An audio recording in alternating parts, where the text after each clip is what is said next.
ब्रह्म लाल की जय, सद्गुरुदेव भगवान की जय, वृंदावन बरसाना धाम की जय, महाप्रभु श्री हरिवत्सल जी महाराज की जय, श्री यमुना रसरानी की जय, समस्त सहचरी वृंद की जय।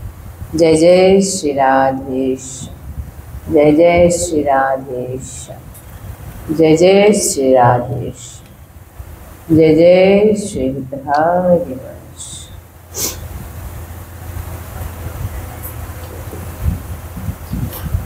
भगवत कृपाय, वृंदावन धाम जो कृपाय, लाडली लाल जो कृपाय, रोजरानी जो कृपाय, सद्गुरुदेव भगवान जो कृपाय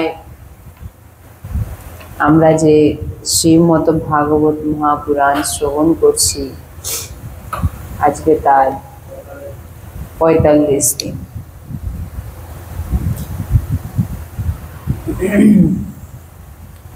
ভগবান কৃপা করে আমাদের শ্রীমদ ভাগবত রূপী যে গঙ্গা, সেই গঙ্গায় আমাদের ডুব লাগানোর জন্যে তিনি কৃপা করেছেন যে ডুবে ডুবে এই রস আস্বাদন করো আর আমাকে প্রাপ্ত হও।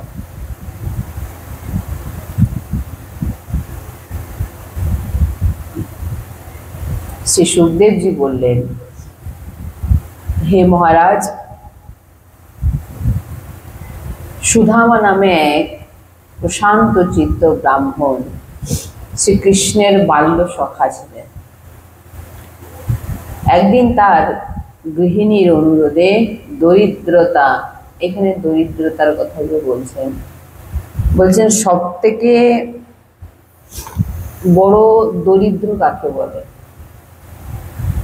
সব থেকে বড় দরিদ্র বলে যিনি ভগবত নাম উচ্চারণ না করেন। বললাম, অর্থ থাকলেই যে সে বড় লোক, মানে বৃহৎ বড় লোক সেটা নয়। যার কাছে ভগবানের নাম আছে সেই হচ্ছে বড় লোক, সে দরিদ্র নয়। আর যার কাছে ভগবানের নাম নেই সে হচ্ছে দরিদ্র। কেন? তার কাছে যে ধন, যে মূল ধন, যে ধন আমরা ভগবানের কাছে নিয়ে যাব, সে হচ্ছে নাম ধন, ভগবানের লীলা আদি, এগুলোকে বলা হয়েছে যার কাছে আছে সেই হচ্ছে বড় লোক, ভগবানের প্রিয়। ভগবানের প্রিয় হওয়া মানে তার মতো বড় লোক তার কেউ হয় না। তো আমরা সুদামার চরিত্র কেমন করে শোনাই, কত বড় গরিব ছিলেন, দুঃখী ছিলেন, খেতে পেতেন না। আর এইটা দেখুন, তিনি কে ছিলেন? ভগবানের প্রিয় সখা ছিলেন তিনি। এমন ভাবে শোনায় না, এই খুদ নিয়ে যাচ্ছে, গরিব দুঃখী, ছেঁড়া কাপড় পরে আছে। তার মানেটা কি? এখানে মানে বুঝতে হবে, ভিতরের রহস্যকে বুঝতে হবে। ভগবানের বন্ধু বলে ওই অবস্থা। এমন ভাবে সব দেখায় যে সুদামার মতো বড় লোক আর কেউ নেই। শুধু অর্থ থাকলে কি বড় লোক হয়? এই জন্য বলছেন যে তিনি এমন ভগবানের ভজন করতেন, এমন ভগবানের নাম করতেন যে সবসময় লীন, মানে ভগবানের চিন্তনে সবসময় তিনি ওই সেই চিন্তনে আসছেন, চিন্তনে তিনি সবসময় ডুবে থাকতেন। তিনি পরিবারে এমন অবস্থা দাঁড়িয়ে গেছিল, চাল মাথার উপরে চাল সেটাও ফুটো, যে পোশাক পরে আছে সেটাও হাজার ফুটো। ঘরে বাচ্চা যদি বলে যে মা খিদে পেয়েছে, বাবা খিদে পেয়েছে, কি করতেন না বড় বড় পাথরকে সিদ্ধ বসিয়ে দিতেন, দিয়ে বলতেন যে এই হচ্ছে আলু সিদ্ধ হোক, তোমরা পাবে। কোলে কোলে শুয়ে ভগবানের চর্চা শ্রবণ করাতে বাচ্চাদেরকে ঘুম পাড়িয়ে দিতেন। এমন ছিলেন ভগবত ভক্তজন, ভগবানের ভক্তজন, ভগবানের যে আপন হয় যারা, তিনাদের যত চরিত্র আছে আপনারা খুলে দেখবেন, তিনাদেরকে সবাইকে এইভাবেই তিনাদের লীলা করে গেছেন তিনারা। কিন্তু তারা আসলে কি একেবারে গরিব ছিলেন? ভগবান শ্রীকৃষ্ণের 9 লাখ, তার পিতার 9 লাখ গাই ছিল, মাখন দুধের অভাব ছিল না, কিন্তু তবু তিনি মাখন চুরি করতে যেতেন। কিসের জন্য? ভগবান তার ভক্তদেরকে আনন্দ দেওয়ার জন্য। তাই এই যে লীলাগুলো আমরা শুনি, সুদামাদি যে গরিব ছিলেন, একদম অবস্থা খারাপ ছিল, মানে লীলাটাকে এমন ভাবে, কিন্তু তার ভিতরে কি ছিল? ভগবানের চিন্তন ছিল, যে চিন্তন তিনাকে ভগবানের তিনার কাছে মাথা ঝোঁকাতে বাধ্য করে দিয়েছে। তিনি এমন ভগবানের প্রতি তার আসক্তি ছিল, সম্পত্তির প্রতি আসক্তি নয়, ভগবানের প্রতি এমন আসক্তি ছিল যে সুদামাজির সামনে ভগবানকেও মাথা নোয়াতে হয়েছে। এত প্রেম করতেন ভগবানকে, এত ভালোবাসতেন, যে ভালোবাসা আমাদের মধ্যে নেই। আমরা সারা ভাগবত জুড়ে একই কথা শুনে এসেছি, ভগবানকে প্রেম করা, ভগবানকে ভালোবাসা, নিজের চিন্তনকে ঠিক রাখা, মনকে সামনে রাখা, কি এগুলো তো শুনেছি।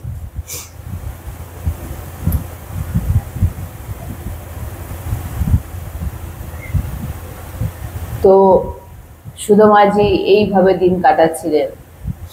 এমন বস্ত্র পরে থাকতেন যে বস্ত্রে হাজারো ছিদ্র, হ্যাঁ, কিন্তু সবসময় নাম নিষ্ঠা সবসময় ভগবতের নামে জুড়ে থাকতেন, ভগবানের চিন্তায় জুড়ে থাকতেন। আমি তো বারবার এই জন্য সৎসঙ্গে একটা কথা সব সময় বলে থাকি, যে জীবনে আপনি লোকের সামনে দেখাতে পারেন না পারেন যে আপনি বড় ভক্ত বা আপনি ভজন করেন, একটা আর বা আপনার জীবনে অনেক প্রতিকূল পরিস্থিতি আসছে, কিছু কিছু জিনিস আছে যেগুলোকে আপনি কোনোদিন ছাড়বেন না। সেটা হচ্ছে, প্রথম হচ্ছে হয়তো বিপদের মুখে আছেন আপনি, আপনার নাম জপ করার ইচ্ছে নেই, সেই মুহূর্তে কি ইচ্ছে থাকে? ধরুন এমন একটা জিনিস ঘটে গেল, তখন কি হয়? আমাদের মন বিচলিত থাকে, তখন নাম জপ করতে ইচ্ছা হয় না, ভাবনা ইচ্ছে জোর করে। এই 3টে জিনিস সবসময় মাথায় রাখবেন। জোর করে, অনিচ্ছা থাকা সত্ত্বেও আপনার যে নিয়ম নিষ্ঠা, যে প্রতিদিন আমি এই নাম জপ করি, ভাব না থাকুক, নাম জপ ছাড়বেন না, সেবা ছাড়বেন না। ভালোই আপনি ডুবে ডুবে নাম নিতে পারছেন, কিন্তু ওই পরিস্থিতিতে, যে পরিস্থিতি আপনার মন বিচলিত, সেই পরিস্থিতিতে বলা হচ্ছে, আপনার মন না লাগছে না, সেই কারণ আপনার মন বিচলিত হয়ে আছে, এখন সেই মনকে আপনি ওইভাবে স্থির করতে পারবেন না। তো সেই সময় আপনার অনিচ্ছা থাকা সত্ত্বেও কখনো ভগবানের নামকে ছাড়বেন না, যে না নাম জপ করবো না, এই জিনিসটা কখনো করবেন না। যতই যা ভাবনা আসুক, নাম জপ কোনোদিন ছাড়বেন না। প্রসাদ ভগবানকে নিবেদন না করে, যা কিছু পান ভগবানকে নিবেদন না করে কোনো কিছু পাবেন না। সে যা কিছু আপনার বাড়িতে, আপনি বলুন আপনার গৃহে কিছু নেই, শুধু আপনি, আমি ধরলাম যে আপনি শুধু একটি ফল খেয়ে বেঁচে আছেন, এমন পরিস্থিতি আপনার, সেটাও আপনি ভগবানকে অর্পিত করেই পাবেন। যেটা আপনি পাবেন তার আগে সেটা ভগবান পাবেন, এইটা কোনোদিন ছাড়বেন না। আর দ্বিতীয় হচ্ছে, কেন বলছেন যে ভগবানকে পাইয়ে ভগবানের কাছে ভোগ লাগিয়ে তারপর আপনি পান? কারণ এতে আপনার বুদ্ধি শুদ্ধ হবে, আপনার চিত্ত পবিত্র হবে, আপনার ভক্তিতে আপনি এগোতে পারবেন। আর ভগবানকে নিবেদন না করে আপনার প্রভু না পেল যেটা, সেটা আপনি কি করে পেতে পারেন? এটা তো অপরাধ লেগে যায়। এই জন্য কখনো প্রসাদ ছাড়া কখনো কোথাও কিছু পাবেন না, সে যা কিছু হয়ে যায়। দ্বিতীয় গেল। আর তৃতীয় হচ্ছে, আপনার ভগবানের প্রতি ভরসা আর বিশ্বাস যেন কখনো না যায়। হয়তো পরিস্থিতি এমন, আপনি ভজন করতে পারছেন না, আশ্রয় ছাড়বেন না, আশ্রয়ে থাকবেন। প্রভু আমি তোমার আশ্রয়তে আছি, আমার মন এখন বিচলিত, আমার নতুন কিছু বলার কিছু নেই, আপনি অন্তর্যামী সব কিছুই জানেন, আমার হৃদয় এখন সে স্থিতি নেই, এবার আমাকে সামলানোর দায়িত্ব আপনার, আমি আশ্রিত আছি, এবার কিভাবে আপনি আমাকে সামলাবেন, কিভাবে আপনি আমাকে ভজন করবেন, এটা আপনার সেই পরিস্থিতি, আপনার যে পরিস্থিতিতে আপনি নিজেকে সামলাতে পারছেন না, সেই পরিস্থিতির কথা বলা হচ্ছে। ভগবানের স্মরণে থাকা, আশ্রয় থাকলে, আশ্রয় মানে কি, প্রভু আমি আপনার কাছে নিজেকে বিক্রি করে দিয়েছি, আপনি ভজন করালে আপনি করাবেন, আর ভজন নাম জপ করালেও আপনি করাবেন, আপনি যে যা কিছু করাবেন, আমার জীবনে যা কিছু হবে আপনার দ্বারাই আশ্রয়। এই তিনটে জিনিস কখনো কোনো দিন ভুলবেন না। প্রথম হচ্ছে নাম জপ, প্রসাদ আর ভগবানের আশ্রয়। ভগবানকে ছেড়ে দিয়ে এই জিনিস কোনোদিন করবেন না, মানে এই যে এইগুলোকে বাদ দেবেন না জীবন থেকে কোনোদিন। তো ভক্তি মার্গে এটাই তো কঠিন, সব থেকে বড় মানুষের কাছে কঠিন কি জানেন তো, সে তীর্থেও যাবে, একদিন তাকে না খেতে বলুন, অন্যান্য বিভিন্ন রকম খাবার বানিয়ে ভগবানকে হয়তো ভোগ লাগিয়েও খেয়ে নিল। যখনই তাকে আপনি নিরামিষ খাওয়ার কথা বলবেন না, তখনই তার ওটাই কষ্ট হয়ে যাচ্ছে। এটাই দেখবেন আপনি, এই বয়সে একটু বৃদ্ধ হই, তারপরে তুমি সারা জীবন সেই ভাবনা যে মানে খেয়ে আপনি জীবন কাটালেন, বৃদ্ধকালেও আপনি ভাববেন ছেড়ে দেবেন, আপনার ভিতরে সে লোভ আর সে ইচ্ছে থেকেই যাবে। তাও কি তা বলে কি লোক ছাড়তে পারে না? অনেক বয়স্ক আছে যারা সবকিছু এরকম এক সময় খেত, কিন্তু গুরু আশ্রয় হওয়ার পর তারা ত্যাগ করেছে, হৃদয় থেকে ত্যাগ করে দিচ্ছে, মানে তাদের ইচ্ছে আসছে না। ত্যাগ মানে কি? অনিচ্ছা থাকা, যে হৃদয় থেকে আপনার ভিতরে আর কোনো সেই জিনিসটা আশা নেই, ইচ্ছে নেই। যখন আপনারা বৃন্দাবনে প্রসাদ পাবেন বা কোনো আশ্রমে মঠ মন্দিরে প্রসাদ পাবেন, সেখানে দেখবেন তিনারা হয়তো 56 ভোগ না করুক, যেইটুকু আপনাকে করে দিচ্ছে, প্রসাদ দিচ্ছে আপনাকে, তিনারা বানিয়ে ভগবানকে লাগে, কিন্তু সাধু সন্তের হাতে প্রসাদ পেয়ে দেখবেন, মানে সাধু সন্ত বানাচ্ছে, ভোগ লাগিয়ে আপনাকে সেই প্রসাদ আপনি পেয়ে দেখবেন, কিচ্ছু লাগবে না আপনার, এমনি ওই প্রসাদ যেন অমৃতের মতো লাগবে। কেন? তার মধ্যে কি মিশে আছে? তার মধ্যে তার ভক্তি মিশে আছে। এই জন্য বলছে না যে কেন যেখানে সেখানে প্রসাদ পাওয়া যায় না, এই কারণে যে আপনি হয়তো কোথাও প্রসাদ পেলেন, সে ভজন করছে না, তার যে চিত্তবৃত্তিতে অন্য ভাবনা, অন্য চিন্তন ঘুরছে, তো তখন কি হয় না, সেই ভাবনাটা তার সঙ্গে মেশে ভগবান সবকিছু গ্রহণ করছে, ভগবানের না, কিন্তু ভক্তের জন্য ভগবান অনেক নিয়ম দিয়ে গেছে। এই কারণে কি হয়, যারা নাম জপক হয়, যারা নিরামিষ পায়, প্রসাদ পায়, তাদের হাতেই প্রসাদ পাওয়ার মানে ভক্ত তবু একটু পাওয়ার বিশ্বাসে পায়, নাহলে কি হবে, তার ভজনেও কিন্তু বাধা হয়ে যায়।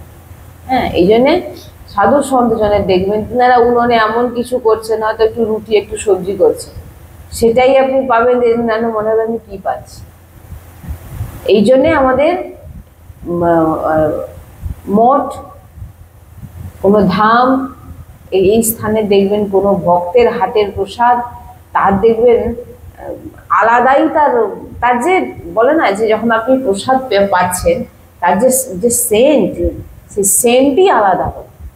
কেন না, ভগবান পেয়েছেন আর বানিয়েছেন কে, ভগবানের ভক্ত। মশলা তো আপনি দিয়েও রান্না করছেন, কিন্তু আপনার তো হচ্ছে না, এটা কি বললাম, আপনার হচ্ছে না, কিন্তু যখন ভক্ত সেটা বানাচ্ছে, তখন কিন্তু সেই সেন্ট, মানে সেই সেন্ট আপনার যেন নাকে লেগে থাকবে। কেন না, ভগবানের প্রসাদ, মহাপ্রসাদ, বুঝতে পেরেছেন? এই জন্য বলছেন যে শুদ্ধ আহার করলে আপনার মধ্যেও সেই জিনিস এসে যাবে। যখন কোনো ভোগ প্রসাদ বানাবেন, আপনার মধ্যেও সেই জিনিস থাকবে, যদি আপনি নাম জপ করেন। কি বললাম, বুঝতে পেরেছেন তো? এই জন্যে প্রসাদের এই জন্য মহিমা, এই জন্য বলছেন যে যেখানে সেখানে আপনি পেলেন, তার ভাবনা কি, আপনি পেয়ে নিলেন, আপনার ভক্তিতে কি হলো, যদি আপনি নিজের কল্যাণ চান, নাহলে এখন কি খাওয়াটাই সব হয়ে দাঁড়িয়ে গেছে, কি খেয়ে বাঁচবো। তাহলে এত যে রাস্তাঘাটে দেখবেন আপনি রাস্তায় বেরিয়ে পড়লে কত ছোট ছোট গুমটি ঘরে, তার মধ্যে বাচ্চা টাচ্চা নিয়ে তারা বাস করছে।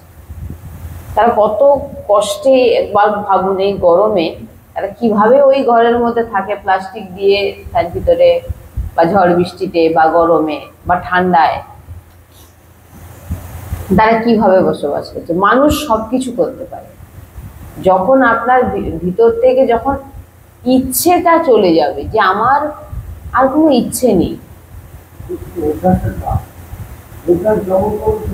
হ্যাঁ, এই অভ্যাস তো অবশ্যই, কিন্তু যখন এই যে নিরামিষ পাওয়া, প্রথম হচ্ছে ধরুন একটি পরিবারে একজন নিরামিষ পায় আর সবাই আমিষ পায়, যে নিরামিষ পাচ্ছে তার ভক্তি, তার যদি ভজন যদি শুদ্ধ হয়, মানে একদম কোনো ভুল মানে কি বলবো, সে যদি পিওর ভগবত প্রাপ্তির জন্য এগোয়, ভজন করে, তার প্রভাবে কি হবে, পুরো পরিবার হতে ধীরে ধীরে হওয়া, মানে এটা হওয়ার বেশিরভাগ হয়, পুরো পরিবার হয়ে যায়।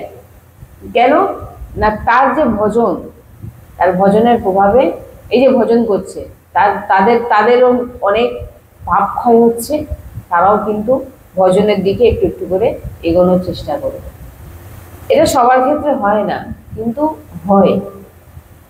আমরা অনেক দেখেছি এরকম, যারাও আমিষ খেতে, তারা হুট করে দেখবেন একজন আমিষ ছাড়া চলে না, কিন্তু হুট করে দেখবেন একেবারে বৈরাগ্য নিয়ে, একেবারে তার ভেষ, তার কথাবার্তা সব পরিবর্তন হয়ে। এটা হচ্ছে ভগবত কৃপা। হয় কোনো সাধু সন্ত কৃপা করে দিয়েছেন, ভগবত কৃপা করে সাধু সন্ত প্রাপ্ত করে দিয়েছেন, যে তার একদম মতি ঘুরে যায়। হ্যাঁ, এগুলো তো সব কৃপার প্রভাবে হয়। নাহলে দেখবেন আপনি হয়তো কিছু অনেকজন আছেন দেখবেন, তারা নিরামিষ যে এইভাবে হয়, কেউ খায় এটাও জানে না। কারোর বাড়িতে খাও না, কি ব্যাপার, কেন? এরকম অনেকে সেটা বলে তো, যে এরকম আমাদের হাতে কেন খাবে না, আমরা নিরামিষ রান্না করে দেবো। হ্যাঁ, নিরামিষ আবার কিরকম, তাতে পেঁয়াজ ও রসুন সবকিছু পড়বে, মানে এটাও জানে না, জানে তো ভেজিটেরিয়ান মানে শাকসবজি না, সব মানে এটাই বলছি তো, যে নিরামিষ খাচ্ছি, কিন্তু নিরামিষ আমরা করে দেবো। কি নিরামিষ করে দেবো না, তারা এটাও জানে না যে পিওর যে যারা ভক্ত হয়, মহাপ্রসাদ ছাড়া তারা কোনো কিছু পায় না, লাডলি লালজুর প্রসাদ মানে উচ্ছিষ্ট তারা কিছু পায় না, তারা এগুলো বোঝেই না। তাহলে ভাবুন আমরা কতটা কৃপাবান যে আমরা এগুলো শুনছি, এগুলো মানছি, এগুলো জানছি।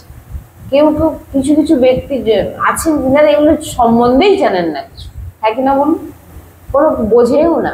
আবার কেউ আছে শুনছে, সব জানছে, তবু যাচ্ছে, তবু করছে। এগুলো বললাম নয় জানে, যে যখন ভগবত কৃপা হয় তখনই এগুলো সম্ভব হয়, না হলে এত সোজা নয়। প্রথম হচ্ছে সৎসঙ্গে এসে বসা, নিতেই পারবে না, ছটপট করবে। সৎসঙ্গে বসে 2 ঘন্টা 3 ঘন্টা বসে সৎসঙ্গ শোনা, ভাগবত শোনা এত সোজা জিনিস নয়। কষ্ট করে অনেক দূর থেকে আসছেন, এসে শুনছেন বসে, হ্যাঁ, সামনাসামনি বসে শোনা, তার একটা মহিমা আলাদা। যখন আপনাদের উপর দৃষ্টি পড়ছে, আপনাদের পাপ ক্ষয় হচ্ছে, তো এসে বসে এই গরমে এই যে শুনছেন, কি দরকার ছিল? ঘরে তো আপনার এসি চালিয়ে ঘুমাতে পারেন না, সৎসঙ্গ শুনতে এসেছি, ভাগবত শুনতে এসেছি, এত দূর থেকে আসছি, এসে বসলেন, সৎসঙ্গ শুনছেন, হয়তো ভালো তেমন কিছু প্রসাদ নেই, মহাপ্রসাদে হয়তো অল্পই আছে, ডাল আলু অন্নই হয়তো আছে, সেটাই হয়তো প্রসাদ পাচ্ছেন, কিন্তু তাতে দেখবেন তিনি আর খুশি, যে আমি এসছি, এসে সৎসঙ্গ শুনেছি এবং প্রসাদ পেয়েছি, এটাই আমার জীবনে অনেক বড় পাওনা। নাহলে কেউ আসবেন দেখবেন প্রসাদটা হলো, এটা হলে আর একটু ভালো হতো, কিরকমে, মানে কি বলুন তো, ওরা এখনো কিছু জানে না। ওদের এটা মানে ধরুন এই বড় বড় মঠ মন্দিরে গিয়ে যারা নিন্দা করে, ওরা মেন কি বলুন তো, ওরা জানে না কিছু, পাপের বিশাল ভার পিঠের উপর চেপে আছে। যেখানেই যাক না কেন তার ভিতর থেকে সে খুঁজে খুঁজে ঠিক বার করবে, যে কিছু না কিছু একটা নিন্দা করতেই হবে। তো এইগুলো হচ্ছে আমাদের উপর ভগবান প্রিয়া প্রিয়তমজুর অশেষ কৃপা যে আমরা এই ভাবনাগুলো আমাদের ভিতর থেকে চলে গেছে, যে না কোথাও গেলে না কোথায় এসছি শ্রীজির মন্দির। হয়তো আমরা অনেক বড় ভক্ত নয়, কিন্তু আমাদের ভিতরে ভাবনা, নাহলে যেখানে যাবো সেখানে গিয়ে খোঁজ বার করবো। যে কোনো ধামে গেলাম, যে কোনো মন্দিরে গেলাম, এখানকার প্রসাদ এরকম ঠিক নয়, বা এখানকার থাকার ব্যবস্থা ঠিক নয়, বা এখানকার লোকজন শুধু অর্থ চাই, টাকা চাই। তুমি কাকে টাকা দিচ্ছ? এই যে এই অর্থের কথাটা এসে যেতে যখন এসে গেল, যখন বলছি, তুমি যখন কোনো ধামে যাচ্ছ, সেখানে যখন তোমাকে এইটার জন্য এইটা দিতে হবে, আপনি কোথায় দিচ্ছেন? আপনি কোথায় দিচ্ছেন? সে ব্যক্তি কি বলছে দেখার দরকার নেই, আপনি কোথায় দিচ্ছেন। আপনি কিন্তু ধামে দিচ্ছে, আপনার ভাবনা ধামে, আর ভগবান ওটা নিয়ে নিয়েছে, ভগবানের কাছে এটা অর্পিত হয়ে গেছে। ব্রজে চলে যাবেন, এরকম হাজারো আছে, এরকম অনেক বসে আছেন বিভিন্ন রকম, তার তিনারা কি ব্রজবাসী। ব্রজবাসী ওখানে কেউ মালা নিয়ে বসে আছে, কেউ তিলক সেবা আদি নিয়ে বসে আছে, এত টাকায় দান দক্ষিণা, এগুলো কেউ লোক। আরে ভাই, তুমি ব্রজবাসী, ব্রজবাসীর সঙ্গে কত সম্বন্ধে বলছো, ভেবে চিনতে বলো তুমি কি বলছো। হ্যাঁ, তো এইগুলো জিনাদের মধ্যে ভগবত প্রাপ্তির মার্গের, হ্যাঁ বলবে। এখন তো একজন এসে তো বলছে মানে যে পুরীতে গেছি, সেখানে গিয়ে তো শুধু পান্ডারা চাইছে। ও তুমি এইসব কথা শোনার আগে ওই যে কানের ভিতরে আঙুল দিয়ে দিন, শোনারই দরকার নেই। কাদের নামে বলছে? ভাগবত ভগবানের পার্শ্বদ তিনারা কি রূপে কি লীলা করছেন আমরা কি বুঝি, কি বলুন? তো সেই জন্য বলছেন যে এই যে কারোর নিন্দা করা, এগুলো কি বলুন তো, পাপের ফলে হয়। অনেক অনন্ত জন্মের পাপ আছে, হয়তো এই জন্মে সে কোনো খারাপ কাজ পাপ করেন, পূর্বের যে সংস্কার, তার জন্য কি হচ্ছে, সে যেখানেই যাচ্ছে সেখানেই দেখবেন তার ভিতর থেকে ও ভাগবতিক মার্গে গেল, সেখানেও গিয়ে দেখবেন যে খুঁজে খুঁজে, হ্যাঁ দেখবেন কিছু না কিছু একটা বার করে সেটাকে নিয়ে সে নিন্দা করছে। এটা হচ্ছে তার একটা। আর কেউ আছেন দেখবেন হয়তো কোনো ব্যবস্থাও নেই, কিছু নেই, সে এসে যেন এখানে এসে সন্তুষ্ট, কেননা ভগবত কৃপা। দেখবেন অনেকে অনেক দূর দূর কিছু জানেই না ভগবানের সম্পর্কে, কিচ্ছু জানে না। আমরা তো তবু গুরু কৃপায়, শ্রীজির কৃপায় কিছু তো হলো এই মার্গের সম্পর্কে, বা একটু ক্ষণিক হলেও আমরা গুরু কৃপায় জানতে পারছি। রাধা রাধা বলছি, সৎসঙ্গ বসে শুনছি, উচ্ছিস ভগবানের প্রসাদ পাচ্ছি, ধামের আলোচনা করছি, ধামের চিন্তন করছি। কিন্তু যারা আছেন তারা বৃন্দাবনে গিয়েও ঘুরতে গেছে। কোথায় এসে না, বৃন্দাবন ঘুরে এলাম, দর্শন করে এলাম নয়, কি ঘুরে এলাম। কথাতেই ধরে নেবেন যে কি বলতে চাইছে। কোথায় গেছিলেন না, বৃন্দাবনে। বৃন্দাবন থেকে এই ঘুরে এলাম, বৃন্দাবন দর্শন করে এলাম, পুরী দর্শন করে এলাম, জগন্নাথ ধাম, জগন্নাথ ভগবান যেখানে বিরাজমান, জগন্নাথ ভগবানকে দর্শন করে এলাম, দ্বারকাপুরী দর্শন করে এলাম, হরিদ্বার দর্শন করে এলাম, ঘুরে এলাম। তার মানেটা এখানেই বোঝা যাচ্ছে যে সেই জায়গার প্রতি তার মাহাত্ম্য সেরকম বিশেষ কিছু তার হৃদয়ে নেই। যখন থাকবে না, তখন কোথাও মনে হবে কি দর্শনে যাচ্ছে। আপনাকে যদি জিজ্ঞাসা করে কোথায় যাচ্ছেন, আমি আরতি সৎসঙ্গ শ্রবণ করতে যাচ্ছি, আরতি দর্শন আর সৎসঙ্গ শ্রবণ করতে যাচ্ছি। না বলবেন না আমি ধামে ঘুরতে যাচ্ছি, বিকালবেলা হলে ঘুরতে যাই।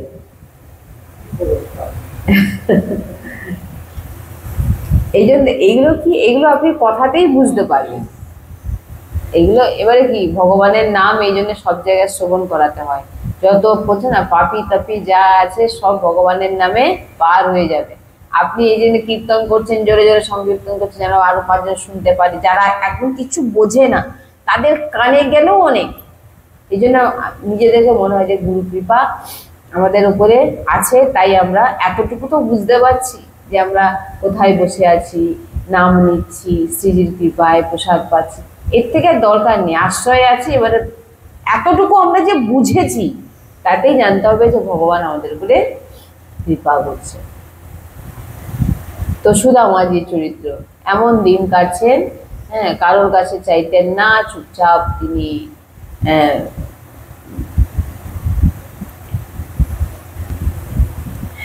একদিন সুদামাজিকে তিনার স্ত্রী বলছেন যে আমি কিছু পাই আর না পাই তাতে কোনো অসুবিধা নেই, কিন্তু আমার আমার বাচ্চা যে আজ 6 দিন 7 দিন ধরে কিছু না খেয়ে তারা বেঁচে আছে, এবার তো তাদের প্রাণ চলে যাবে, এবার তো কিছু একটা করতেই হবে। তো যখন বারবার তিনার স্ত্রী তিনার সুদামাজি মহারাজকে বলতে লাগলেন, হ্যাঁ, তখন সুদামাজিকে ভগবান সুদামাজির যে স্ত্রী ছিলেন তিনি বললেন যে আপনার তো বন্ধু সখা, বাল্য সখা শ্রীকৃষ্ণ দ্বারকাপুরী, অনেক বড় ব্যাপার, তার কাছে গিয়ে তো আপনি কিছু সাহায্য চাই নিয়ে আসতে পারেন। হ্যাঁ, তখন এইভাবে যখন তিনার স্ত্রী বারবার তাকে বলতে লাগলেন, প্রার্থনা করলেন, তিনি তখন ভাবলেন যে ভগবান শ্রীকৃষ্ণকে দর্শনও করা হবে, আর হ্যাঁ, প্রকৃতপক্ষে জীবনের শ্রেষ্ঠ প্রাপ্তি। সুদামাজি এখনো তিনি যে সখাদের কাছে যাবেন যে রাজি হলেন, কিসের জন্যে? যে শ্রীকৃষ্ণের সঙ্গে তিনি কিন্তু চাওয়ার জন্য তিনি কিন্তু একবারও বলেনি। তিনি স্ত্রী যখন বারবার বলছেন যে আমার পুত্ররা অনাহারে আছে, তাদের তো এবার প্রাণ চলে যাবে, হ্যাঁ, আপনার তো স্ত্রী, আপনার তো বাল্য সখা, তিনি তার কাছে গিয়ে বললে তিনি আমাদের সাহায্য করবে, বারবার যখন বলতে লাগলেন তিনি তখন ভাবলেন যে আমি যদি দ্বারকাপুরীতে যাই তাহলে আমার ভগবানের সঙ্গে আমার ভগবান শ্রীকৃষ্ণের আমার দর্শন হবে। হ্যাঁ, তিনি তখন সিদ্ধান্ত নিলেন যে না, আমি যাব, কিন্তু প্রথমে তিনি তিনার স্ত্রীকে বললেন যে উপহার রূপে যাওয়ার মতো গৃহে যদি কিছু থাকে আমাকে সেটা তুমি দাও। যদি গৃহে, কারণ কারোর বাড়িতে যখন যাচ্ছেন পর যাচ্ছেন কিছু তো নিয়ে, দেখুন সুদামাজির পত্নী প্রতিবেশী ব্রাহ্মণগণের থেকে 4 মুষ্টি চিড়া ভিক্ষা করে, হ্যাঁ, অনেকে চিড়ে বলে, অনেকে চাল বলে, অনেকে অনেক রকম বলে। আমি এমন ব্রজবাসীর কাছে শুনেছিলাম যে সুদামাজির যে স্ত্রী তিনি 4 ঘরে 4 রকম চাল নিয়ে এসেছেন। কি বললাম? প্রত্যেকের ঘরে তো একই রকম চাল যে থাকবে তা তো নয়, 4 রকম চাল নিয়ে এসেছিলেন। কেন? তবেই তো ভগবান বুঝতে পারবেন। কেউ বলেন খুদ নিয়ে এসেছিলেন, যে যেরকম ভাবে হ্যাঁ তার গুরুদেব শ্রবণ করেছে সেইভাবে বলেন। ভগবান যখন দেখলেন যে ওই চাল কত রকমের চাল, কারণ একজনের তার নিজের ঘর থেকে যদি চাল হতো তাহলে একই রকম চাল হতো, এটা কি 3-4 রকমের চাল, মানে তখন ভগবান শ্রীকৃষ্ণ বুঝতে পারবেন যে এদের অবস্থা। কারণ সুদামাজি তো বলার লোক নয়, তিনার স্ত্রী জানতেন, কিন্তু বলার লোক নয়। তিনি তখন কি করলেন, হ্যাঁ, মাধুগিরি করেই তো সুদামাজি পেতেন, মাধুগিরি করেই পেতেন, হ্যাঁ, 4 জনের বাড়ি থেকে মাধুগিরি করতেন, যেটা পেতেন সেটাই তিনারা পেতেন। হ্যাঁ, তো তারপরে কি করলেন না, ওই যে চালকে তিনি কি করলেন, একটি জীর্ণ বস্ত্র খণ্ডে বন্ধন মানে বেঁধে দিয়ে ভগবান শ্রীকৃষ্ণের জন্য উপহার রূপে, হ্যাঁ, পতিকে তিনার স্ত্রী দিলেন। চিড়ে গ্রহণ করে সেই সুদামাজি মহারাজ কৃষ্ণ দর্শনের লোভে তিনি বেরিয়ে পড়লেন। চিন্তা করতে করতে দ্বারকার উদ্দেশ্যে তিনি যাত্রা করলেন, মানে তিনি এগোতে লাগলেন। কয়েকজন স্থানীয় ব্রাহ্মণগণের সঙ্গে যুক্তি করে সেই, এবারে কি হলো, এখানে আর একটা ব্যাপার আছে। তিনি যখন যাচ্ছিলেন, যেতে যেতে রাস্তায় হাঁটছেন, যাচ্ছেন, যেতে যেতে তিনি অনেক মানেটা পথ যাওয়ার পর তিনি ক্লান্ত হয়ে পড়েছেন। তো তিনি ভাবছেন দ্বারকাপুরীতে মনে হয় আমার আর পৌঁছানো হবে না, কারণ শরীরেও তো সেরকম সামর্থ্য আর ছিল না, কিন্তু এদিকে আমাকে যেতেও হবে, অনেকটা রাস্তা। তো তিনি ওই একটি গাছের নিচে বসে পড়লেন। বসে পড়তে তিনি কি করলেন, হ্যাঁ, বসে পড়েই তিনি কিন্তু সেখানে ঘুমিয়ে পড়লেন। কিছুটা মানে যখন তিনি ঘুমিয়ে যে পড়েছিলেন, তিনি যখন চোখটা খুললেন, চোখটা খোলার পর চাঁদ শুনছেন। না, প্রথমে তিনি বলে নেত্র বন্ধ করেছিলেন যে আমি ভগবান, আমি কি করে আমি যাব জানি না, जहां ले चलोगी वही मैं चलूंगी, जहां नाथ रख दोगी वही मैं रहूंगी।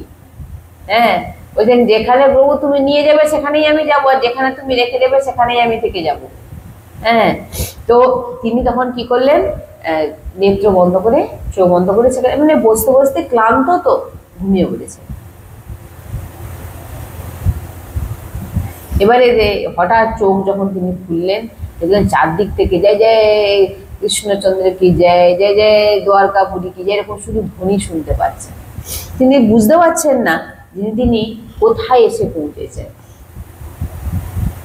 তো তিনি একজনকে জিজ্ঞাসা করলেন, আচ্ছা এটা কোন জায়গা, কোন জায়গায় এসে আমি মানে পৌঁছে গেছি। মানে তিনি তো এক জায়গায়, তো তিনি নেত্র বন্ধ করছেন, কিন্তু উঠে পড়ে দেখছেন যে অন্য জায়গায়। তখন একজন এসে বললেন, এটা হচ্ছে ভগবান শ্রীকৃষ্ণচন্দ্রজুর দ্বারকাপুরী। ভগবান এই স্থানে পৌঁছে দিয়েছেন। তো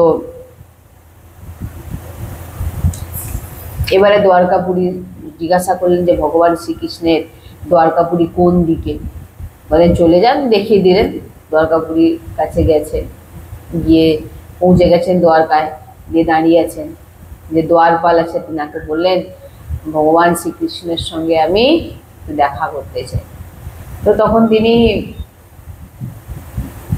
জীর্ণ শীর্ণ বস্ত্র, রোগা কঙ্কালের মতো দেখে বললেন, শ্রীকৃষ্ণ এখন দেখা করতে পারবেন না।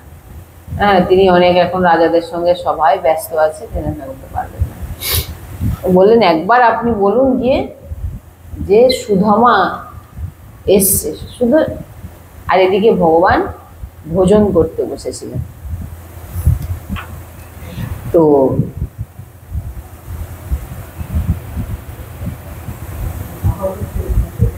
হ্যাঁ হ্যাঁ, তো ভগবান তখন প্রসাদ পাচ্ছেন, তিনি তখন ভোজন করছেন। তো ভোজন করতে বসেছেন, যে দ্বারপাল তিনার যে আরো যত ভিতরে দাস দাসীদের ছিলেন তার মধ্যে একজনকে বলে দিলেন যে খবর দিতে ভগবানকে। হ্যাঁ, এমন কিছু গুরুত্ব দিয়ে বলেননি, বললেন ভগবান প্রসাদ, ভগবান যে ভোজন করছেন খাওয়া হয়ে যাক, হয়ে গেলে তারপরে তুমি বলো। তো দাঁড়িয়ে আছে দেখে তখন রুক্মিণী আদি পটরানী সব সেবা করছেন ভগবানকে। বলছেন, জিজ্ঞাসা করছেন কি ব্যাপার, ভগবান বলছেন কি ব্যাপার। তখন সেই দাস বলছে যে বাইরে একজন ব্রাহ্মণ ভিক্ষুক দাঁড়িয়ে আছে, তার বস্ত্র চারিদিকে ফাটা, এত মানে ছেঁড়া বস্ত্র পরে আছে, আর এত মানে দরিদ্র দেখেই বোঝা যাচ্ছে, জীর্ণ রোগা, আর নাম বলেছেন সুদামা। সবে মুখে ভোজনটা ঢোকাবার প্রস্তুতি নিচ্ছিলেন। কে এসছে, হাত থেকে ভোজন পড়ে গেল, কে এসছে, সুদামা। বলতেন শোনা মাত্র তিনি খাওয়ার দাওয়ার সব ছেড়ে দিয়ে দৌড়েছেন। আজ ভগবান দৌড়াচ্ছেন তার ভক্তের কাছে। তাহলে ভাবুন তো, শুধু তিনার ওই তো অবস্থা। সবাই অবাক হয়ে গেছেন, কি ব্যাপার হলো, ভগবান আজকে এরকম ছুটছে। দৌড়ে গিয়ে, আরে তুমি আমার কেন বাইরে দাঁড় করিয়ে রেখেছো, আগে ভিতরে নিয়ে এসো, বলতে বলতে ছুটছে। ভগবান দৌড়াচ্ছে, মুকুট পড়ে যাচ্ছে, পীতাম্বর খসে পড়ে যাচ্ছে, ভগবানের মালা ছিঁড়ে পড়ে যাচ্ছে, ভগবান দৌড়াচ্ছে। গিয়ে দৌড়ে গিয়ে সুদামাজিকে হৃদয় জড়িয়ে ধরলেন। হ্যাঁ, মার মিত্র, মার মিত্র। কে এইসব বর্ণনা করবে বলুন তো এইগুলো। আর আমরা শুধু মনের মধ্যে খালি ভাবনা রাখি, এটা ভগবান দেয়, সেটা ভগবান দেয়, এরকম ভাবনা এরকম কারণ। দেখুন ভগবান ছুটে যায়, ওই যে বলছিলেন সেদিনকে আমি বলছিলাম না, রাস আর রসের মধ্যে। রস কখন আপনি সেবা যখন করছেন তখন রস, আর ভগবান যখন কিছু আপনার জন্য করবেন তখন হচ্ছে রাস। আজ ভগবান ছুটে যাচ্ছেন সুদামাজির কাছে। কেন যাচ্ছেন? শুধু সুদামাজির চরিত্র কীর্তনে শুনে নিয়েছি, এতে শুনে নিয়েছি। শুনে নিয়ে তুমি কি ধারণ করেছো? সুদামা দরিদ্র ছিল, সেখানে গিয়ে কৃষ্ণের কাছ থেকে সাহায্য নিয়েছে, সুদামা পুরী বানিয়ে ফেলেছে। কিছু জানা আছে কি এ কাজ সম্বন্ধে? কি বলছি, কে ছিলেন উনি যার জন্য ভগবান দৌড়াচ্ছে? পীতাম্বর পড়ে যাচ্ছে, মুকুট পড়ে যাচ্ছে, মালা ছিঁড়ে যাচ্ছে, ব্যাকুল হয়ে অশ্রু বর্ষণ করতে করতে ছুটছে। হৃদয়ে জড়িয়ে ধরলেন, নিয়ে আসলেন ভিতরে। ভিতরে নিয়ে এসে সব নিজের আসনে বসালেন। সুদামাজি পুরো পায়ে কাঁটা ভর্তি, রক্তাক্ত হয়ে আছে। হ্যাঁ, বলছেন ভগবান সুদামাজি আসতে রুক্মিণীজিকে বললেন চরণ ধোয়ানোর জন্য আদি সমস্ত কিছু নিয়ে আসতে বললেন। যখন ধোয়াতে যাবে দেখবে চরণে কাঁটা ভর্তি। বলেন ভগবান যখন হাত দিয়ে টানতে পারলেন না, বলেন ভগবান নিজের দাঁত দিয়ে, ওটা দাঁত দেওয়া, ওগুলো তো ওটা তো ভগবান দেখাচ্ছেন, কিন্তু আসল রহস্য তার ভক্তের চরণকে তিনি আধরামৃতে তিনার মুখে দিয়ে তিনি স্পর্শ করে, এটা সম্ভব? ভগবান এইভাবে তার ভক্তদের ভালোবাসেন। অশ্রু মানে জ্বর আনতে আনতেই তিনার অশ্রুতে তিনার অর্ধেক চরণ ধোয়ানো হয়ে গেছে, এত ভগবান অশ্রু বর্ষণ করছে। তারপরে সুদামাজির সেবা আদি করলেন। তারপর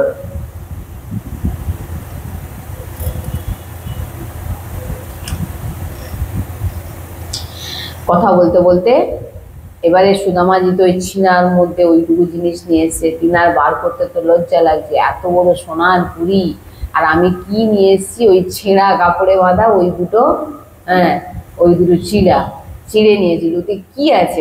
লজ্জায় বার করছেন না, লুকিয়ে দিচ্ছেন। বলছে আচ্ছা ভগবান তো দেখে নিয়েছেন, ভগবান বুঝে গেছেন। বলছেন আমার জন্য কি এনেছো? সুদামাকে বলছেন, সুদামাজিকে আমার জন্য কি এনেছে না। তার আগে একটা ঘটনা ঘটে গেছে। বলছেন সুদামাজিকে বলছেন যে তোমার বিবাহ হয়ে গেছে? বলছেন হ্যাঁ বিবাহ আছে, আমার পুত্র আছে। তখন সুদামাজি বলছেন কানাইয়া লালা, আমার তোর যে বিয়ে হলো আমাকে তো ডাকলি না, তা তোর বৌমার মানে তোর পটরানীর সঙ্গে পরিচয় করা। তো পটরানীর তো লাইন পড়ে গেছে। সুদামা যখন ভগবান শ্রীকৃষ্ণ প্রণাম করতে ডাকলেন, 16,108 পটরানী বলছেন কানাইয়া এ কি হচ্ছে? সবাই লাইন দিয়ে বলে আমার মানে হাত ব্যথা হয়ে গেল, তবু পটরানী আর শেষ হচ্ছে না। বলে করেনি করেছে তো এত করেছে যে ওই জন্য বলছেন না যে ভগবান রাম যেটা করেছে সেটা নিজের জীবনে আপনি ধারণ মানে যেগুলো বলেছেন করছেন, আর ভগবান শ্রীকৃষ্ণ যেটা বলেছেন সেটা আপনি ধারণ করুন, যেটা তিনি করেছেন সেটা ধারণ করবেন। আপনি একটাকে পালতে পারছেন না, 16,108-এর আবার প্রত্যেকের 10টা করে পুত্র, একটি করে কন্যা, কত বড় আপনার সে ক্ষমতা আছে? অনেকে বলে না ও ভগবানের দেখো না এতগুলো বিয়ে করেছেন, এত রাস করে, আপনার ক্ষমতা আছে, একটাকে পালতে পারছে না, মারপিট করে মরছে। তো এখানে 16,108 প্রত্যেকের তার ব্যবস্থা ভগবান করে রেখেছে, সব ব্যবস্থা আছে। আপনার কি করে রেখেছেন? আপনি একটাকে সামলাতে পারছেন না, বারবার বাবার বাড়ি পালিয়ে যাচ্ছে। হ্যাঁ এরকম ব্রজবাসীগণ বলে আমরা শুনেছি। হ্যাঁ তো বলছে 16,108-কে কিভাবে তাহলে তুমি মানে এ করবে? তো যাক হলো। তারপরে এবারে ভগবান বলছেন আমার জন্যে হ্যাঁ যে কি নিয়ে এসছো? বলছে না না আমি কিছু আনিনি, এ লোক আছে।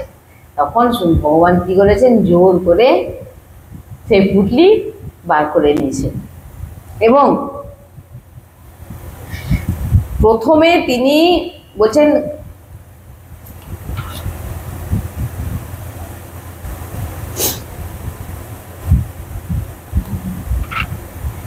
প্রথম এক মুঠো তিনি খেলেন, দ্বিতীয় এক মুঠো তিনি খেলেন, অশ্রু বর্ষণ করছেন আর খাচ্ছেন। তৃতীয় বেলা কি হলো না, যখনই মুষ্টি নিয়ে মুখে দিতে গেছেন তখন কি করলেন না, রুক্মিণী দেবী তার হাত ধরে নিয়েছেন ভগবানের। কারণ বলছেন যে প্রথম দ্বিতীয়তে তিনি সবকিছু দিয়ে দিয়েছেন সুদামাজিকে, এবারে যে তৃতীয়তে আর বাদবাকি তিনা যা কিছু হচ্ছে সবকিছু দিয়ে দিতে যাচ্ছিলেন। ওই জন্য রুক্মিণীজি তিনি ধরে নিয়েছেন, আমাদেরও তো দিন, আমরাও পাই, আপনি সব কি পেয়ে নেবেন নাকি? তো দিলেন। তারপরে কিছুদিন থাকলেন, থাকার পর সুদামাজি এখন চলে যাবে কিছু কিন্তু সুদামাজি বলেনি, ভগবান সবকিছু বুঝতে পেরে গেছেন, সবকিছু জানেন ভগবান। তারপরে সুদামাজি যখন চলে যাচ্ছেন বলছেন এবার আমাকে, অনেক দিন হয়ে গেছে, এবার আমাকে। সুদামাজি ভাবছিলেন একবার বলবেন শ্রীকৃষ্ণকে, তিনি আর কোনো কিছু বলেননি, যে কৃষ্ণের কাছে কি আমি বলবো যে আমার অভাব, আমি কিছু খেতে পাই না, আমার বাচ্চা খেতে পায় না, বউ খেতে পায় না বলে আমি এখানে চাইতে এসেছি, তিনি কোনো কিছু না বলে তিনি ফিরে গেলেন। দেখুন ভক্তের স্বভাব কিরকম হয়। তিনি তো কদিন তো তিনি ভগবান শ্রীকৃষ্ণের দর্শনেই মত্ত ছিলেন, ভগবান শ্রীকৃষ্ণের সঙ্গে গল্প করছেন, বসে আছেন, তিনার কাছে খাওয়া পড়া ওটা বড় কথা নয়, তিনি দর্শনের জন্যই গেছেন। তারপরে তিনি ফিরে আসতেন, ফিরে এসে দেখেন পুরো এলাকায় সব পরিবর্তন হয়ে গেছে, কিচ্ছু নেই। যা মানে যে বাড়ি তিনি যে রেখে গেছিলেন, যে বাড়ির চালে হাজারো ফুটো ছিল, জল পড়তো, সে ঘরও নেই, কোনো কিছু নেই, বিশাল পুরী হয়ে আছে। তখন দ্বারপাল দাঁড়িয়ে আছে, কে এসছেন না, এটা কোন জায়গা? যেটা সুদামাপুরী। সুদামাপুরী, আচ্ছা এখানে তো আমার ঘর হতো, ছোট কুটি। বলে না, এটা সুদামাপুরী, আপনি কে? তখন ভিতর থেকে তিনার স্ত্রী বেরিয়ে আসছেন, অলংকার পরা, শৃঙ্গার করে, তিনি হাতে সোনার থালায় সমস্ত আরতি সব সামগ্রী নিয়ে তিনি বেরিয়ে আসছেন বাইরে বেরিয়ে আসতে। তিনি তিনার স্ত্রীকে দেখে তিনি চিনতে পারছেন না আজকে, কারণ তিনি যেভাবে ছেড়ে দিয়ে গেছিলেন সে কিছুই নেই যা তিনি ছেড়ে দিয়ে গেছিলেন।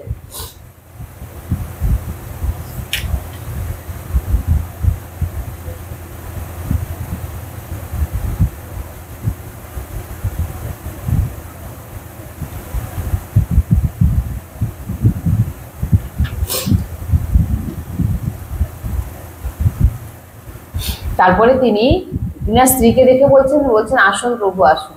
তিনি না চিনতেই পারছেন না সুদামাজি, বলছেন তিনি কে? মানে এত সোনা দানা পরে এত অপূর্ব হয়ে গেছেন, তিনি যেরকম ছেড়ে দিয়ে গেছেন সেরকম তো আর নেই। তখন বলছেন আসুন, আপনার কৃপা এবং ভগবানের কৃপাতে আজকে আমাদের সুদামাপুরী নির্মাণ হয়ে গেছে। তখন সুদামাজি বুঝতে পেরে গেছিলেন যে রহস্যটা কি। তারপরে তিনি পিছনে দেখলেন না, ভগবান এসে দাঁড়িয়ে আছেন, ভগবানকে হৃদয় জুড়িয়ে অশ্রু বর্ষণ করছেন, ভগবানকে ভগবান বলছেন, সুদামাজি বলছেন কানাইয়া লালা এগুলো কি? বলে এগুলো কিছুই নয়, তোমার জন্য এগুলো কিছুই নয়, তুমি তো এগুলো মাহাত্ম্যই দাও না। হ্যাঁ বলে তিনি হৃদয় ধরলেন, ওখানে বিলাপ করলেন, ওনারা বার্তা করলেন। তারপরে বলছেন যে সেখানে সুদামাজি সেই পুরীর ভিতরে আর থাকেননি, তিনি পাশেই একটি ছোট্ট কুটির করে সেখানে তিনি ভজন করতেন এবং সেখানেই তিনি থাকতেন। তিনি পুরীর ভিতরে তিনি পুরীতে থাকতেন না, কারণ ওই যে বললাম তিনার ভিতরে কোনো নিষ্ঠা ছিল, তিনার কোনো লোভ ছিল না, তিনার ভিতরে কোনো প্রাপ্তির কোনো কিছু প্রাপ্তির ইচ্ছে ছিল না। হ্যাঁ, তো এইভাবে সুদামাজির চরিত্র আমরা বিস্তারিত বিশ্লেষণ। আচ্ছা দেখা যাক না, আজকে তো আমরা একটু শুনলাম, কালকে আবার এই বিষয় নিয়ে আবার কিছুটা চর্চা করা যাবে। তো আজকে এইভাবে সুদামাজির চরিত্র আমরা শ্রবণ করলাম। হ্যাঁ তো হবেই তো। শ্রী রাধা বল্লভ লাল কি জয়, শ্রী রাধে রাধে।